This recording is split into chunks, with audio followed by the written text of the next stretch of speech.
Io voglio una giustizia giusta, basta, solo questo. Non è neanche l'una quando Vincenzo Consoli e il suo legale Ermenegildo Costabile lasciano il Tribunale di Treviso, dove è iniziato il processo a carico dell'ex amministratore delegato di Veneto Banca. All'esterno ad attenderlo solo giornalisti e operatori. Abbiamo trovato un tribunale molto attento e che sta affrontando le prime fasi del processo. Io posso dire soltanto questo, io non sono mai stato in un tribunale, quello che mi passo di capire però ho visto lì un collegio giudicante attento e sereno e quindi sono fiducioso. L'avvocato rimane qualche passo indietro, Consoli si ferma per aspettarlo e si lascia andare a qualche altra considerazione. Il fatto di essere presente, dottor Consoli, che sensazione anche umana è stata?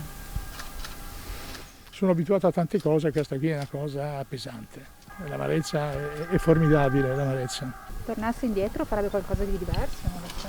Esattamente quello che ho fatto. Non comprerei più i 2 milioni di titoli nel 14 e nel 15, quando io non c'ero più. Se n'è pentito? Eh sì, perché li ho persi.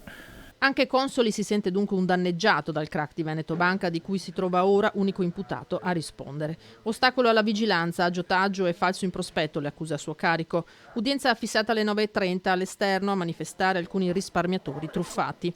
Alla stampa viene consentito di seguire i lavori in aula in videoconferenza. Si procede con la costituzione delle parti civili e le eccezioni preliminari. 30 i testimoni che il pubblico ministero Massimo De Bortoli chiede di poter sentire, 200 la difesa. Il legale di Consoli avanza la richiesta di incompetenza territoriale di Treviso perché 2 giudici del distretto d'appello di Venezia sono o erano azionisti della banca. Richiedendo ancora una volta che il Tribunale voglia con sentenza dichiarare la propria incompetenza in favore della Procura, trasmettendo gli atti alla Procura della Repubblica presso il Tribunale di Trento.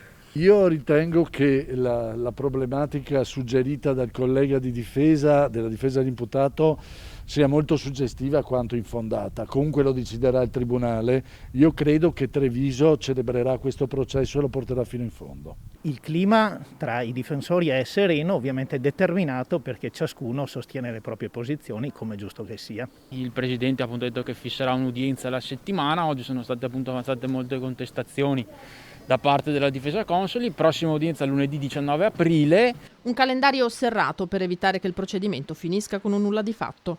Credo che si giungerà ad una sentenza assolutamente prima della prescrizione dei reati.